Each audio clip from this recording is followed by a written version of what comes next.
One moment, Nicole Kidman and Keith Urban were Hollywood's quiet power couple. The next, they were a headline.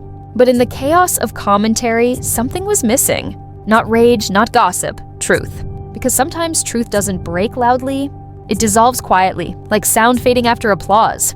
When Nicole filed for divorce, her statement was only one line. The marriage has irretrievably broken down. No accusation, no spectacle, no pain weaponized for sympathy. It was as if she'd rehearsed this silence for years. And perhaps she had. In interviews long before the separation, Nicole often spoke about solitude, how she found strength in stillness, how her peace depended on distance from chaos. When you look back now, it sounds less like philosophy and more like preparation. Because silence wasn't new to her, it was survival. She'd lived through high-profile heartbreak before. She'd learned what public dissection felt like. When her first marriage ended under flashing cameras and endless questions, that experience changed her. It taught her that sometimes the most powerful statement is no statement at all. So when her marriage to Keith ended, she didn't defend, explain, or retaliate. She simply walked away. And in a world addicted to drama, that silence was deafening. It was that silence that invited speculation. And it was in that silence that the alleged Joe Rogan discussion found oxygen. The theory, still completely unverified, suggested that Rogan didn't expose scandal, but insight. That he talked about what fame does to love. That he used Nicole and Keith's story as an example of how public success often hides private erosion. Whether or not he actually said it doesn't even matter anymore, because the world took the message and ran with it. That message? That even the strongest love can break under the weight of constant performance. Think about it. In public, Keith Urban's entire existence was built around devotion. His lyrics, his speeches, even his tattoos were symbols of love. Every song felt like a confession, every red carpet glance a reaffirmation. But devotion on display can become its own pressure. When millions of people expect perfection, where does honesty live? Behind every award show smile, there's exhaustion. Behind every "we're doing great," there's a question left unanswered. And for 2 decades, that question grew louder. Because the truth about long marriages in the spotlight isn't betrayal. It's burnout. It's the slow, invisible unraveling of 2 people who can't find each other in the noise. Nicole Kidman once said, "The greatest risk in love is that it can vanish quietly." Now, it feels prophetic. She didn't lose Keith in a single moment. She lost him one day at a time, through missed dinners, unanswered calls, overlapping flights, and the kind of polite distance that feels colder than anger. That's the heartbreak no one writes songs about. And maybe that's why the alleged Rogan commentary, true or not, resonated so deeply. Because it wasn't about scandal. It was about truth disguised as rumor. The truth that every relationship has 2 versions. The one people see, and the one that happens when no one's watching. For years, Keith and Nicole's public version was flawless. They held hands on carpets, spoke with gratitude, and never once publicly disrespected each other. But their private version, the one hinted at in timelines, court documents, and whispers, told a story of emotional distance, not deceit. In the end, there was no villain. Just 2 people standing in the ruins of something they both built, staring at each other from opposite ends of a silent room. And maybe that's why this story hit the world so hard. Because it felt real. Because it reminded everyone that even the most beautiful love stories can lose their rhythm. That's the quiet tragedy of fame. It doesn't end love. It just edits it until it fits the camera.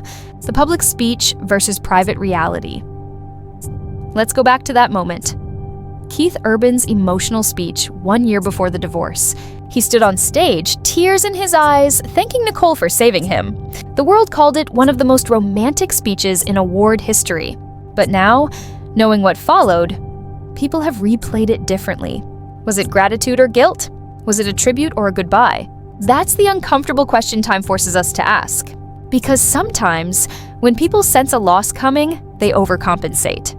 They speak louder, love harder, perform deeper, hoping words can fix what actions can't. If that speech was Keith's way of holding on, it was beautiful.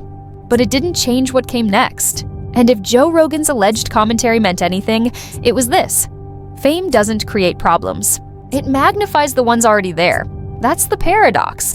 Every interview, every award show, every fan moment becomes another mirror. The world doesn't just see your love, it consumes it. And eventually, love can't breathe under that microscope. That's the part the audience never sees. The quiet toll of being a symbol. The aftermath after the filing, Nicole didn't disappear. She reappeared. Radiant, composed, and more grounded than ever. Her interviews focused on gratitude, self-reflection, and faith in new beginnings. She spoke about feeling whole and being grateful for every chapter. Keith Urban, however, took a different route. Silence. No denial, no defense. Just music. In the months following the divorce, fans noticed subtle shifts in his songwriting. The lyrics grew rawer, lonelier, more introspective. Songs about distance, forgiveness, and starting over began to surface in live sets. He didn't need to explain anything. The music did it for him. And in that, there was something poetic. Because both of them, in their own ways, turned pain into art. Nicole found peace in stillness. Keith found truth in melody. Two artists who once made love their stage now used silence and sound as their therapy. Why the Rogan connection still matters. Even if Joe Rogan never uttered a word about their marriage, his name in the narrative changed the conversation. Because Rogan represents what most celebrities fear: exposure without filter. He speaks freely, often bluntly, and sometimes without evidence. That unpredictability makes him dangerous to the controlled perfection of Hollywood. So when his name entered the Nicole Keith story, it wasn't about proof. It was about power. The power of perception. Rogan's hypothetical insight that Nicole had discovered something and issued an ultimatum became shorthand for emotional intelligence. It wasn't about cheating, it was about boundaries. About knowing when love becomes survival. That's what made the theory last. Because deep down, people don't care who was right or wrong. They care about why something beautiful broke. The conclusion. What remains? After 19 years, 2 children, and a lifetime of public devotion, Nicole Kidman and Keith Urban's marriage didn't end in scandal. It ended in silence. And maybe that's the most human ending of all. Because not every heartbreak explodes. Some just fade. The world wants villains, heroes, and dramatic endings. But sometimes, it's just 2 people who loved deeply and outgrew the version of themselves that love was built on. That doesn't make them failures. It makes them survivors. In the end, Nicole chose peace. Keith chose reflection. And both refused to turn their pain into spectacle. That's rare in Hollywood, and maybe that's what makes their story timeless. It reminds us that even in a world obsessed with exposure, grace still exists. And that maybe the most powerful love stories aren't the ones that last forever. They're the ones that teach us something before they end. As for Joe Rogan's alleged comments, real or not, they now serve as a mirror to our culture. A reminder that we crave explanation more than truth. Because when love ends quietly, we invent noise to fill the silence. But silence in this story is the answer. Nicole Kidman didn't need words. She already said everything by leaving. And Keith Urban? He said it best years ago, in one of his songs. Some hearts don't fade, they just change shape. Maybe that's what happened here. Love didn't die, it just changed shape. The world kept replaying the same moment. Keith Urban on stage, voice trembling, eyes glistening, calling Nicole Kidman the woman who saved his life. That clip became a love letter for millions who still believed in lasting devotion. But as the dust of the divorce filing settled, fans started to ask an uncomfortable question. How could someone speak with such tenderness one year and quietly walk away the next? That contradiction became the center of every whisper, every late-night talk show question, every headline searching for meaning. It was as if the world was trying to reread an entire marriage backward, looking for signs that were there all along. And soon, all eyes turned to the one man who, according to unverified discussions online, had allegedly spoken about the cracks in their perfect image before the public ever saw them. Joe Rogan. Now, again, it must be said clearly, there is no verified audio, transcript, or published segment confirming that Joe Rogan ever discussed Nicole Kidman or Keith Urban's private life. What exists are online posts, fan threads, and speculative articles claiming he might have hinted that Nicole had discovered more than emotional distance, that she had confronted Keith long before lawyers or courts were involved. Those unverified claims painted a vivid picture. Nicole, calm but resolved, presenting evidence and giving Keith a choice: end the affair or she ends the marriage. It's the kind of story that feels cinematic because it fits human nature, not because it's proven, and that's what made it spread. Fans who followed Rogan's podcast know his fascination with human behavior, how pressure, fame, and isolation can twist even the most grounded people. He often speaks about the touring life, how nights on the road can hollow a person out. That same conversation, now attached to Keith Urban's name, gave the rumor a life of its own. Because Keith Urban's life on tour wasn't glamorous. It was relentless. For 2 decades, his schedule was a blur of neon lights, hotel rooms, and airports. Over 200 shows a year.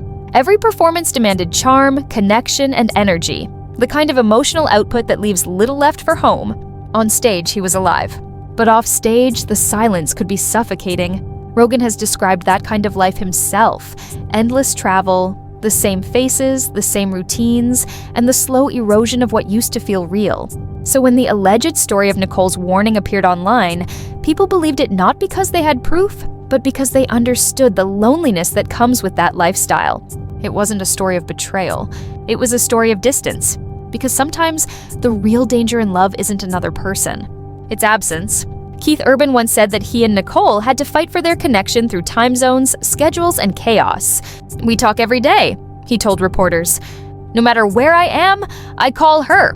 For years, that became their secret weapon: communication. But communication only works when both sides are listening. As the touring years stretched longer and the time at home grew shorter, whispers began surfacing about Keith's increasing detachment. Fans noticed fewer public appearances together, fewer interviews, fewer spontaneous moments that once defined them. Nicole, meanwhile, was thriving professionally, producing, filming, and balancing motherhood with the kind of grace the industry rarely rewards. She often spoke about her daughters, about being present, grounded, and intentional. To many, it seemed like she was holding the family together while Keith was somewhere between time zones. It wasn't scandal, it was strain. And strain has a way of rewriting love stories. So when Joe Rogan, the outsider who says what others won't, was allegedly linked to the idea that Nicole had given Keith an ultimatum, the world listened. Because it explained everything without needing a single photo or confession. But facts are still facts. And the only verifiable facts are these. Keith Urban toured extensively in 2024 and 2025, performing in over 100 venues across multiple continents. Nicole Kidman remained primarily in Nashville with their daughters, managing her film projects and family life. And then, in September 2025, she filed for divorce. What happened in between remains a mystery. But the silence spoke louder than words ever could. Because when you love someone deeply, and the distance between you keeps growing, silence becomes its own kind of confession. When the divorce papers became public, something else caught the media's eye. Not drama, but numbers. The custody agreement wasn't just paperwork. It was a message written in legal language. Nicole Kidman, 306 days per year. Keith Urban, 59 days. No debate, no appeal, no dispute. It's rare in celebrity divorces to see such a one-sided arrangement without a fight. Usually, it means both parties want to avoid exposure. Both want peace. Or, as some observers suggested, one side has leverage the other cannot challenge. But here's the truth. Based on official court filings, both Nicole and Keith signed their parenting plan weeks before she filed for divorce. Both waived spousal support. Both agreed to a clean, quiet separation. No one asked for more. No one demanded less. It was over before the public even knew it had begun. That's speed, that's silence, and it raised questions. To Rogan's analytical listeners, again, this is based on online discussion, not verified content. It made sense through his usual lens. When someone doesn't contest custody, it's often because there's more to lose by fighting. In Hollywood, image is everything, and a prolonged custody battle can expose private evidence no one wants made public. So, when fans read that Keith accepted only 59 days with his daughters, they didn't see peace. They saw surrender. Because Keith Urban isn't a man known for silence. He's known for lyrics, confessions, vulnerability. He's built a career on pouring emotion into music. And yet, through all of this, he said nothing. No interviews, no statements, no defense. Just that same heart emoji on Nicole's anniversary post, the one that now felt like an echo from the edge of goodbye. And in that silence, the world started to wonder, what was he protecting? His family? His privacy? Or his image? The answers didn't come from him. They came from everywhere else. From fans dissecting timelines, from tabloids connecting dots, and from those unverified discussions claiming Rogan had seen the truth behind the curtain. The alleged claim was simple, but powerful. Nicole Kidman discovered something undeniable. She didn't react publicly. She didn't rage. She gave a warning. One final chance for redemption. When that warning went unanswered, she walked away. If true, it wouldn't make her heartless. It would make her human. Because love can survive many things: distance, fame, addiction. But it rarely survives neglect. And that's the part that hit fans hardest. Not the idea of scandal, but the idea of quiet heartbreak. In a world obsessed with noise, Nicole chose silence. And Keith, for reasons only he knows, matched it. Maybe that's why this story spread so quickly, because silence always leaves space for imagination. By the time entertainment outlets began analyzing the legal documents, the narrative had already written itself. Rogan's name, even without proof, carried weight. He's a cultural lightning rod, part commentator, part confessor, part provocateur. People believe he could know because he knows everyone. Comedians, musicians, producers, managers, his circle touches every corner of the industry. So, when fans read those unverified claims that Rogan connected dots between Keith's touring habits and Nicole's final decision, it sounded credible, even without confirmation. That's the strange thing about Hollywood truths. They don't need evidence to feel real. They just need a heartbeat that matches the rhythm of the story we already believe. And in this case, the rhythm made sense. A husband lost in the blur of the spotlight. A wife watching from the quiet of home. A warning, a choice. A silence that ended it all. Still, for every believer, there was a skeptic. Many pointed out that no major publication ever quoted Rogan directly. That every supposed reveal traced back to message boards and unverified blogs. They argued that the story grew not from truth, but from the human need to explain what feels too perfect to simply end. Because the idea that two people could drift apart without betrayal or anger is somehow harder to accept than scandal. But maybe that's exactly what happened. Maybe Nicole Kidman and Keith Urban didn't explode. Maybe they faded, slowly, gracefully, until the distance became a wall neither could climb. And maybe Joe Rogan never said a word about it. Maybe the world just needed him to. Because in the absence of truth, people search for voices that sound like authority. And few voices sound more certain than Rogan's. Whether he ever spoke those alleged words or not, his reputation gave the rumor legs. And soon, it wasn't about whether he said it. It was about what it meant if he had. It became a mirror, a reflection of the fragility behind fame. Because every fairy tale needs a villain, every love story a cause, and every silence a reason. And when the truth feels too quiet, the world invents one.